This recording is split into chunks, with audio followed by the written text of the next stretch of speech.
Hey folks, welcome back to Let's Play Nobunaga's Ambition Taishi on the Mysterious JG. Um, so, after the last video, which I was kind of forced into because of circumstances, so I wanted to call it a session, but I had to complete that battle.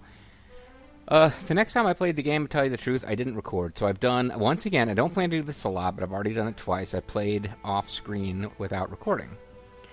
Probably going to do it one more time. I have this tentative plan, real-world stuff here. When I do these chemo sessions every other weekend, the non-chemo weekend, I have allowed myself a little something that I had pretty much carved out of my life for the last 2 or 3 years, which was I allow myself to just Saturday night, even if I don't have any place to go, I'll just make sure I got some alcohol on hand, have some strong adult beverages when I'm playing video games, and generally just stop and call it a night when I am having a hard time controlling what's happening on the screen, more than usual. So like the last time I played off screen, it was like I felt like playing this game, but I'm like, I'm about to start hitting the bourbon and coke, so I don't really want to be recording and embarrassing myself, so I just kind of played around with this game a bit, and then switched over to more of an action-oriented game when I had enough bourbon and coke in me that I wasn't really thinking strategically anymore. But this time I have a probably less scuzzy reason for... but yeah, like, I'm actually in the middle of my last chemo infusion session. I mean, assuming all goes well with my next scan. And I've allowed myself, like, okay, so the weekend after my last chemo weekend, I'll do my tipsy drinking, or tipsy gaming. And then after that, I'm going to try to go back to teetotaling as I had been doing before all this stuff happened. And I decided I owed myself a vice, at least one unhealthy, stress coping mechanism. Anyway, this is not the point of this video to talk about that. But I did a little bit earlier today, off-screening without recording, because I wanted to play the game, and I was expecting a phone call. Actually, I was expecting a phone call, and I had put in an order at one point for... I was getting ready to do an order for DoorDash, and just there's a couple of reasons. It's like, well, I'll probably get interrupted, so maybe I'll just mess around and see how the next few turns go. And that way... It's kind of cheating as far as an Iron Man LP, which I haven't actually argued this would be. But I really don't like loading. I think in my entire RTK 10 LP, there was one point where I loaded, and I told the viewers, look, we can recover from this loss we just had, but it's gonna push back. It's gonna be another 10 videos worth of like rebuilding the forces, and I know I can do it. But in the interest of keeping this thing moving, and it was already 100 videos, let's just undo that loss because it was stupid. So I don't like to do that in these LPs. So this time I was just like, well, let me see if charging ahead right now is way too early. And some interesting things happened, and I'm hoping it plays out similar to how it did, because my point is, I think we're good. There were things I did to get ready, like when we took Taka Castle, which that's just going to happen. There's nothing they can do to stop that now. I saved up a bunch of money to upgrade its defenses, but then the battle that we fought, the quest battle, didn't end up being on a map that involved the defenses, and we never had a point where they were besieging the castle, and it needed the extra defense, so ultimately I'm like, that was just like 8,000 gold, because it's 8,000 gold to upgrade that thing from level C to level B, as it turns out. It just wasn't worth it. So hopefully we'll have similar success on screen. Apologize if I ever seem to be kind of low energy or just kind of because I'm doing this this video. Yeah, I am in the middle of my last infusion. I'm just kind of using this as a distractor. So let's keep moving.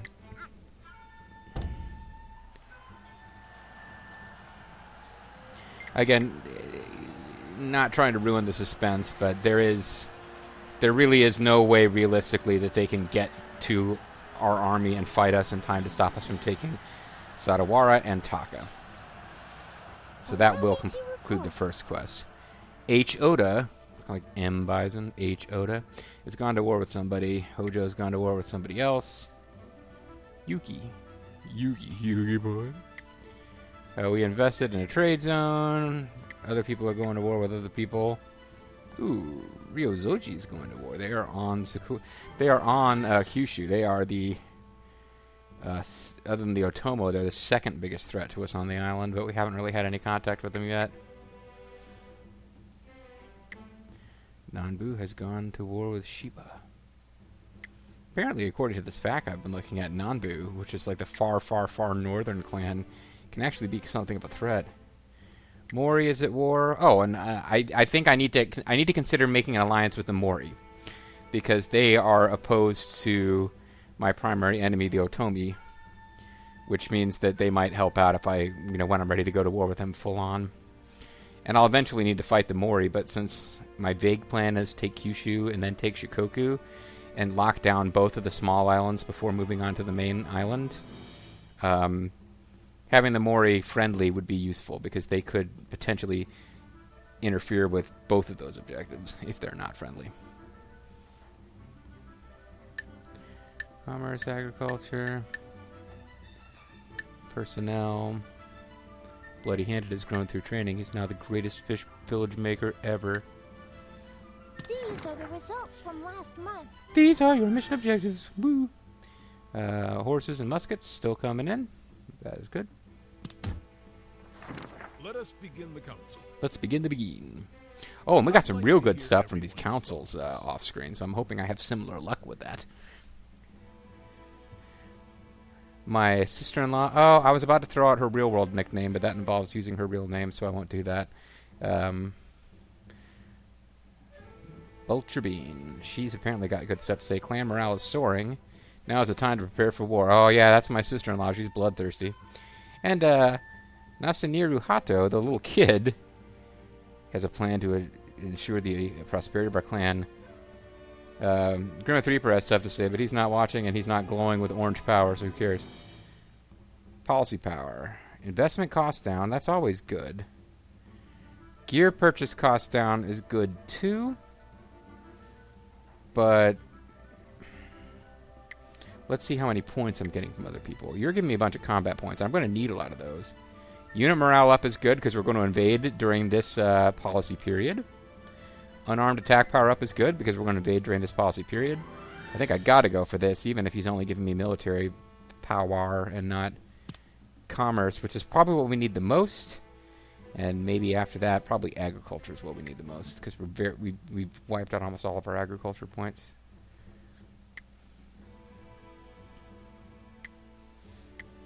It's really Grimmeth that I would go with just in terms of horse cost down, naval combat power. Neither of those are going to impact us in the short term.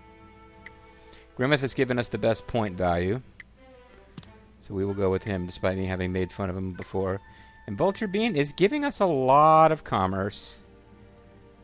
She's giving us a really good return, points-wise, even if naval trading and Sakai connections aren't super great right now. But investment cost down it's always good, because I'm trying to invest every turn. So yeah, we will do that. Let us end this council. That's where we're going to end the council. This is my suggestion.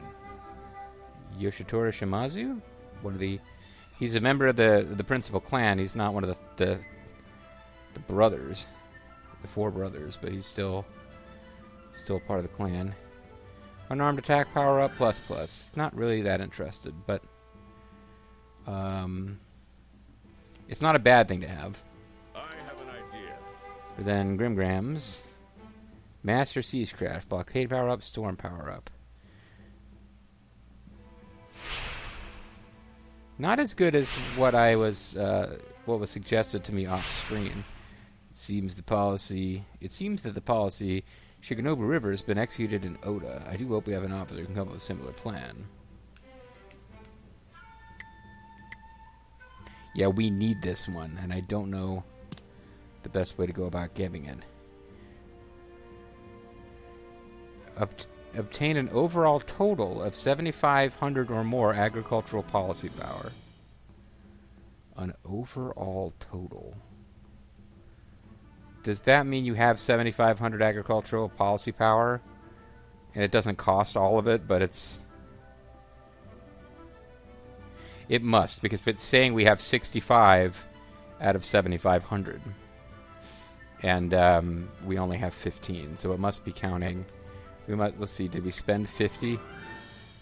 15 plus 15 is 30, plus 20 is 50. So it doesn't count agricultural points we've spent on military policies. Oh wait, we haven't spent agricultural points on military policies because those are the militia policies.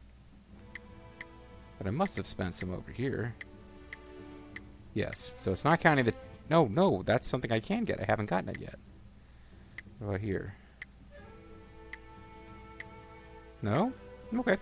So it looks like agricultural points, whether they're spent or not, all count. Because I haven't actually spent agricultural points on anything other than agriculture right now. We can get elite infantry. We want this. We've been building for this for a while. This is important. And another elite infantry policy got recommended last time. It may not have been at this council. It may have been at the next council. I went through at least 2 or 3 councils, goofing around off screening. For armor, or for these guys, for rather military, I guess the next thing I care about is getting infantry armor. That raises attack. I don't know why armor would raise attack and not defense. Maybe it allows the guys to be more aggressive. I mean, you can kind of reason your way into it. But once we get that, everything else is just kind of, as far as infantry goes, there might be some cool new stuff that pops up.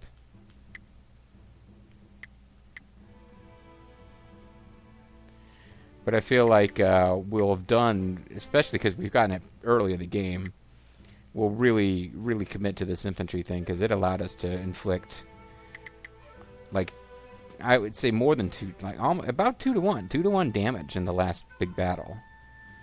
And I'm hoping for similar results here next time. There's no point in saving up for this because we've got to get so many points. And points we spend also count. So I'm hoping other tactics to help us with that. Because Shikoku is an island that needs... Or Kyushu, rather. Shikoku as well, but Kyushu really needs this. In the meantime, we can spend... What are we missing to get this? We're missing both, but we need a lot of military. So I think it would be okay to get mine development +1. And eventually I got to start on the basics. Special income up, normal income up, investment costs down. Like, these are basics that I have not been working towards.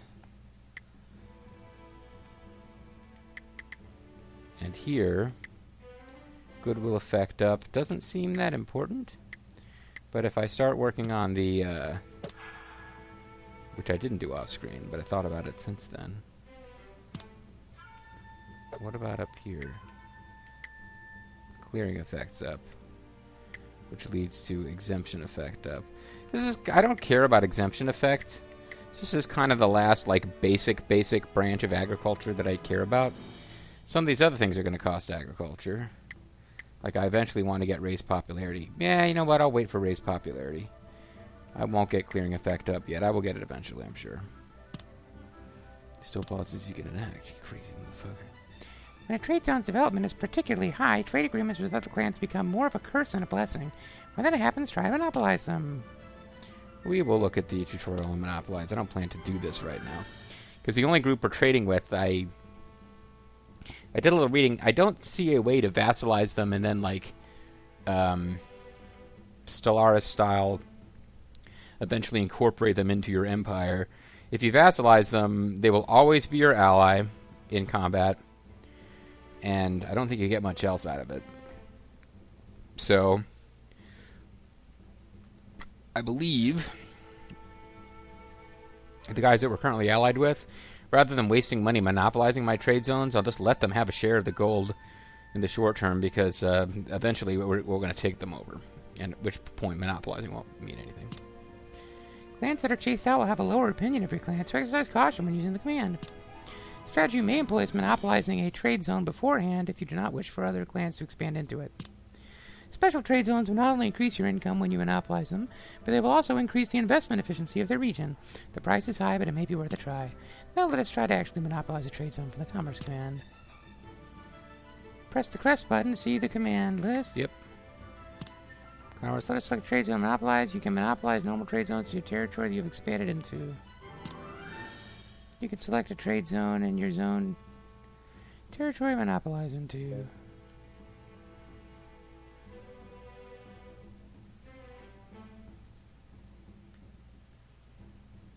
these ones are already considered monopolized. I think, though, that's just because they're too far out of anyone else's range.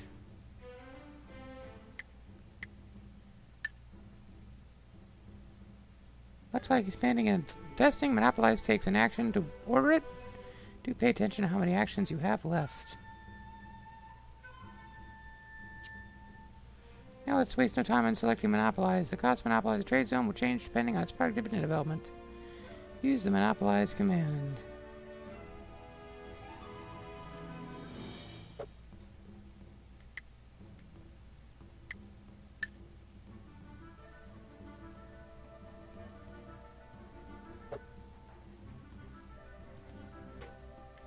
I don't see anything I want to monopolize into. It's not coming up as an option at all.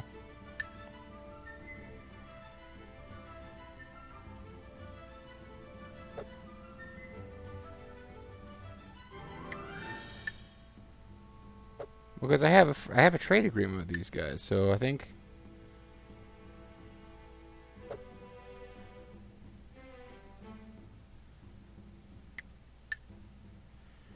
our investment in Izuma TZ is sufficient. I understand. I will forbid all merchants not of our clan to do business in Utsumi. Now, if you move in the active phase, monopoly will take place. Monopolies are effective when attempting to make a trade zone, but it's a disadvantage of slower trade zone growth, putting you in danger of having lower gold income than other clans. With eyes on the future, think hard about which trade zones you want to elect to monopolize, which trade zones you want to develop without monopoly. We are going to go back and undo that, though.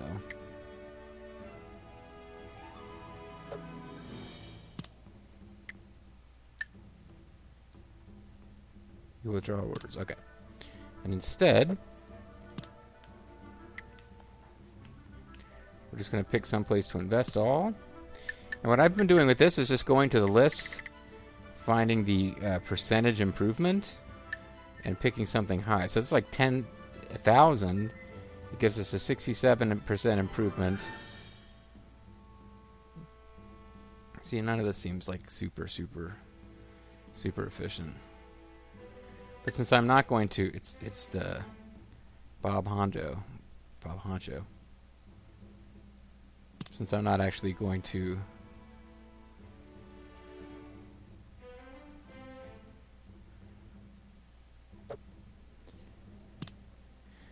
I'll just keep investing every turn. Now here's something else I've been thinking about setting up based on checking this fact. You can get, with these camps, you give experience to the officers. And it looks like you can have any officer anywhere develop anything in this game. It's weird. Like, where the officer actually sits seems to affect stuff more like who can march out with troops. Like, JG Mystery, just for example, JG Mystery was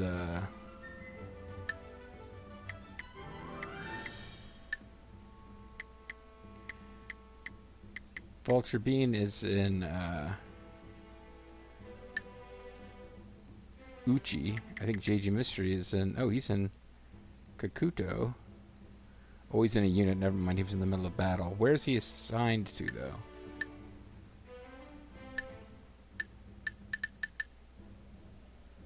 I can't tell. But I think they're on their way back to their home base. Hey, come on, man. I got a relative. Why are you not showing my relatives? What's your problem?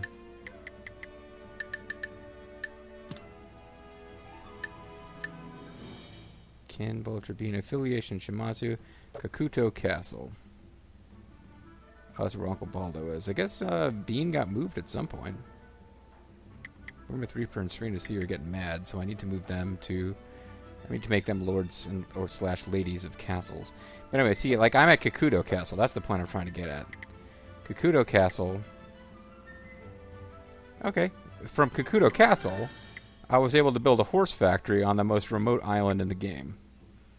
So, one of the things that I want to do, based on what I read on this fact, it's useful for at least a couple levels to build camps outside of cities and then the officers in those cities will have their skills go up constantly. So in a back, behind the lines kind of city, you could build a politics camp. You could have Lady Tulpanzer do that. You could then build a diplomat camp. Lady Tulpanzer or Uncle Baldo can work on that. And then a tactics camp, which raises intelligence, which I guess is mostly about combat stuff, but still, seems like you could do that.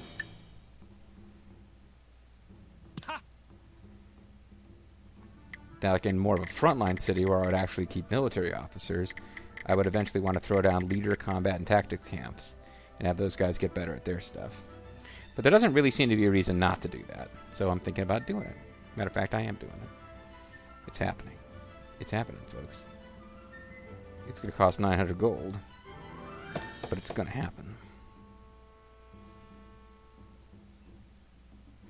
Meanwhile, I got to think about getting rid of some of our trade camps that are on places that have horses and putting in ranches there, because the more I think about it, the more I realize probably would have been more efficient. For diplomacy, I think it might be time, although we got Uncle Baldo. They are too far away to send an emissary of goodwill. Okay. I need to connect with them when I've expanded more, I suppose. But that'll be happening soon.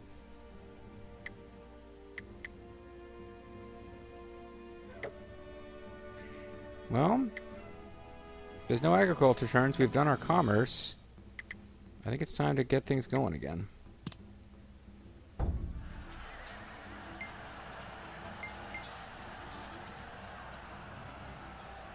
Everyone, sound the victory. I, Kalan, have subjugated Sadowara Castle. So, I don't know if it tracks glory, but Kalanawari Sanada is the first one of our officers to Shall we go? take an enemy city. Blockading Taka Castle. Looks like the enemy is planning on holding up We inside. march. So we're going to take over that one too. We can't move people to Sadowara Castle until a little time has passed, but we will definitely be doing that. See if by chance that brings us close enough to talk to the Mori. It seems unlikely. No.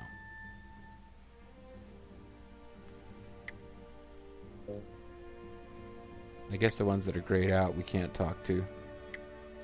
Well, it's got everybody grayed out, so that doesn't make sense. We should be able to talk to the... Not trusted to their low opinion. No, never mind, we can't talk to anybody. This daimyo considers us the enemy. Sagara, that's interesting. That will be changing shortly, guys. Something's going to happen. Encircle them.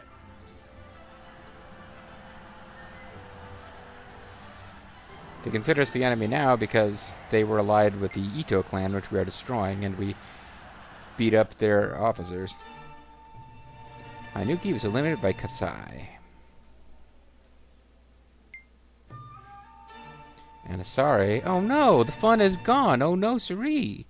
It's the 2500 from Asari.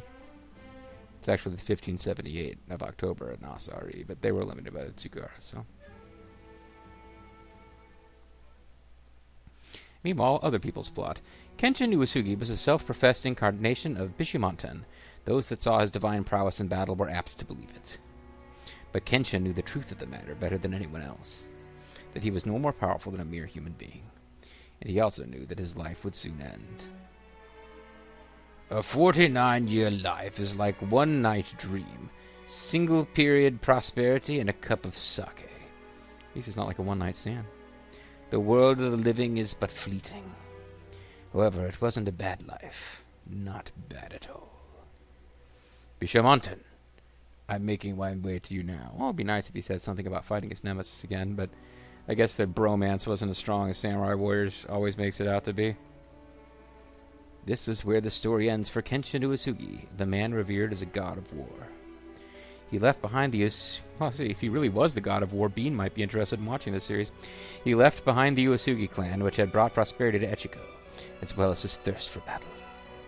But the matter of who would inherit these treasures was left undecided.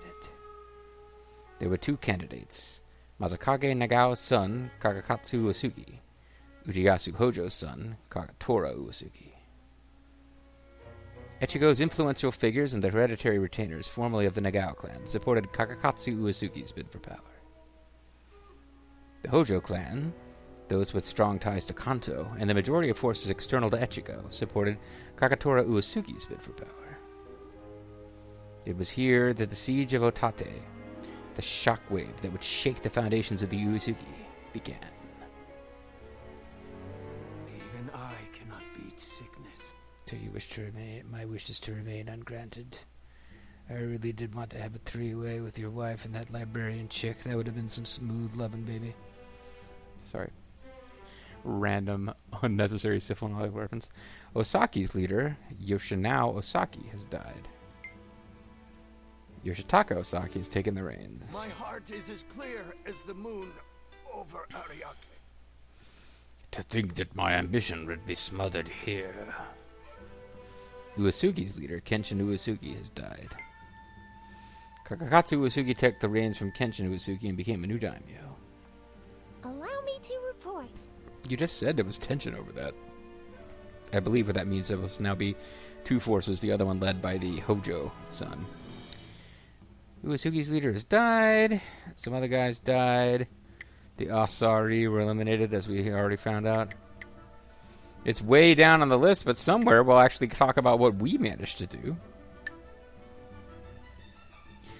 Investing in Hattori Monopolize. These are not me. These are other dudes. Development, politics camp, diplomat camp, and tactics camp are all ready to go. Good job. I think that's Lady Tulpanzer. That's definitely, this is Zerfall, and that's, of course, Master Miller. Lady Tulpanzer, I apologize if I'm wrong. I think that's Lady Tulpanzer. Even though it was talking during a lot of the tutorials and stuff, I don't recognize as much as Zerfall, because Zerfall's portrait is just fucking amazing. And Master Miller has been a character in previous LPs, so I've got like hundreds of videos of that portrait under my belt now. Asari and others were eliminated. Uesugi's leader has died. Various people have grown. These are the results from last month. So our gold went up very slightly because I spent money. And now that I'm not manically trying to make sure I have enough to upgrade that castle like I was, I can spend money again. And yeah, these are... Otherwise, we're spending provisions slowly and nothing else. We would have had a commerce incomes keeping pace with infantry. So the trading town income is all we have to play with as long as I go for this heavy duty infantry strategy.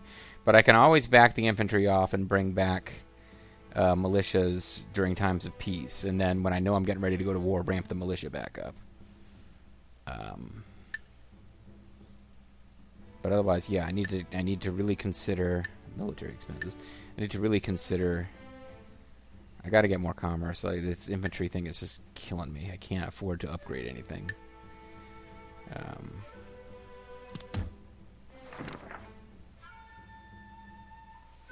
So anyway, let's call this a video. This is moving much slower than when I off-screen because I'm stopping to explain stuff and read tutorials aloud. But in the next few videos, I'm fully expecting we'll complete... certainly, we're going to complete the plot of conquering the Ito next time. But the next quest should kick off pretty soon, and we should be able to accomplish it pretty soon. It's going to be a big old fight. But it's a fight that I believe with our elite officers, it definitely makes a huge difference to have all these created officers. Created officers is a little bit of a win button in this game, particularly when you throw 10, 15, 20 created officers into a force that was already decent. But yeah, between the created officers and perhaps even more importantly, all the infantry, which will now be level 2 infantry fighting against level 1 militia, we should do quite well. But we'll see for sure in the next few videos. Hope you stick around for that. Bye-bye.